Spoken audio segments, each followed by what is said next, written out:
Hello friends, आप सभी का स्वागत है आज के इस नए विषय पर। आज का विषय है स्व सहायता समूह, जिसे हम दो भागों में चर्चा करेंगे।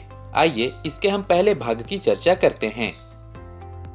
दोस्तों, छत्तीसगढ़ राज्य में गरीबी रेखा से नीचे के निर्धन महिलाओं के विकास के लिए छत्तीसगढ़ सरकार के द्वारा स्व सहायता समूह का गठन किया जाता है, ताकि इन सभी महिलाओं को आर्थिक रूप से सशक्त बनाया जा सके। आइए अगले क्रम में हम स्व सहायता समूह के पृष्ठभूमि की बात करते हैं। छत्तीसगढ़ में स्व सहायता समूह का कॉन्सेप्ट यानी आधार बांग्लादेश से लिया गया है। आपको बता दें कि बांग्लादेश में स्व सहायता समूह को प्रोफेसर यूनुस के द्वारा प्रारंभ किया गया था, जिसके लिए इन्हें 2006 में शांति का नोबेल पुरस्कार प्रदान किया गया था।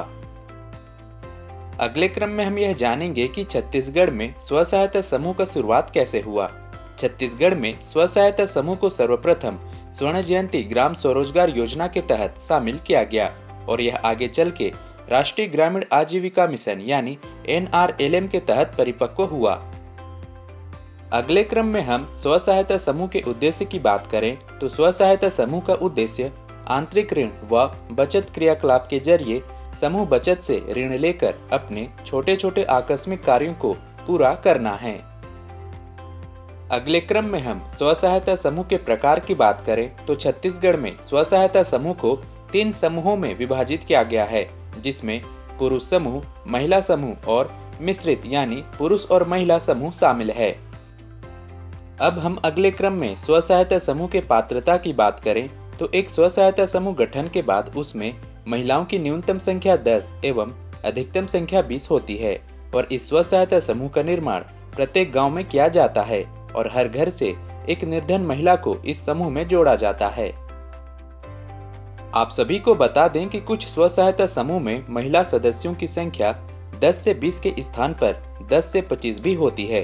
इस स्थिति में यानी 20 से अधिक सदस्य वाले समूह को छत्तीसगढ़ सोसाइटी रजिस्ट्रीकरण अधिनियम 1973 के तहत पंजीकृत होना अनिवार्य होता है।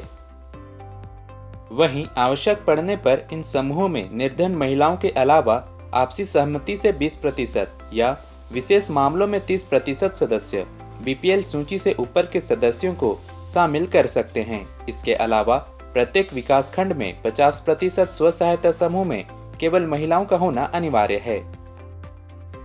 इसके अलावा स्व सहायता समूह में जुड़ने के लिए उन महिलाओं की आयु 18 से 65 वर्ष होना आवश्यक है और वह महिला उसी गांव से संबंधित होनी आवश्यक है जहां से स्व सहायता समूह का गठन हुआ है।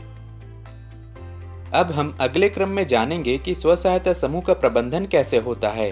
स्व सहायता समूह के संचालन के लिए अध्यक्ष, कोषाध्यक्ष एवं सचिव का चुनाव समूह के गठन के 3 माह के अंदर किया जाता है, जिसके बाद उन्हें पंचसूत्र का पालन करना आवश्यक होता है, तब जाकर उन्हें आर्थिक सहायता दी जाती है।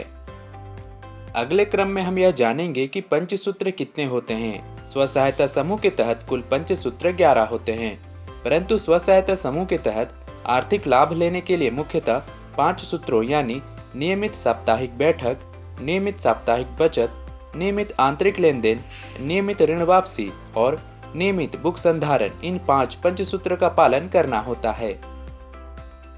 परंतु इन 5 पंचसूत्र के अलावा 6 अन्य यानी स्वच्छ समूह, सुशिक्षित समूह, नशा मुक्त समूह, स्वस्थ समूह, सुपोषित समूह और ग्राम सभा व समूह में सहभागिता शामिल है। आइए अगले क्रम में हम यह जानते हैं कि स्व सहायता समूह द्वारा समूह सदस्यों को ऋण कैसे दिया जाता है। स्व सहायता समूह के द्वारा समूह सदस्य को ऋण प्राप्त करने के लिए बैठक में ऋण की मांग करनी पड़ती है, जिसमें ऋण प्राप्त करने के लिए शर्तों को पूरा करना जरूरी होता है। जैसे हर बैठक में सदस्य की उपस्थिति 90%, बचत 100% और यदि पूर्व में ऋण लिया गया है तो वह ऋण वापसी 90% किया गया हो, तब जाकर ऋण दिया जाता है। आपको बता दें कि प्रथम बार में कोई भी सदस्य को उसके बचत का 10 गुना से अधिक का ऋण नहीं दिया जाता है और यह ऋण प्राथमिकता के आधार पर समान ब्याज दर पर दिया जाता है। आपके अतिरिक्त जानकारी के लिए यह भी बता दें कि सामान्य तौर पर 2% ब्याज के घटते क्रम में सदस्यों पर ब्याज का निर्धारण किया जाता है और ऋण वापसी नहीं होने पर हर माह 1% अतिरिक्त दंड निर्धारित किया जाता है। अगले क्रम में हम यह जानेंगे कि स्व सहायता समूह को बैंक ऋण कैसे देती है। स्व सहायता समूह को बैंकों से ऋण प्राप्त करने के लिए निम्न मापदंड को मानना होता है, जैसे वह समूह 6 माह पुराना हो, उस समूह को बचत बैंक खाता हो, समूह का बैठक निरंतर होता हो, समूह के पदाधिकारियों का केवाईसी होना आवश्यक है। तब जाकर स्व सहायता समूह को चक्रीय निधि एवं सामुदायिक निवेश कोष के तहत ऋण प्राप्त होता है। वहीं हम अंतिम में यह जानेंगे कि चक्रीय निधि और सामुदायिक निवेश कोष निधि क्या होता है। सबसे पहले हम यह जानेंगे कि चक्रीय निधि क्या होता है। चक्रीय निधि एक सहायता अनुदान राशि होता है, जिसे स्व सहायता समूह को न्यूनतम 3 माह एवं अधिकतम 6 माह पुराने होने पर 15,000 रुपए दिया जाता है। अब हम यह जानेंगे कि सामुदायिक निवेश कोष निधि क्या होता है। सामुदायिक निवेश कोष निधि स्व सहायता समूह को जीविकोपार्जन के लिए प्रारंभिक पूंजी के रूप में प्रदान किया जाता है।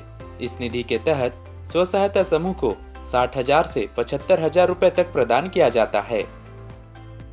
तो दोस्तों, हम उम्मीद करते हैं कि आपको इस पहले भाग से काफी कुछ जानने को मिला होगा।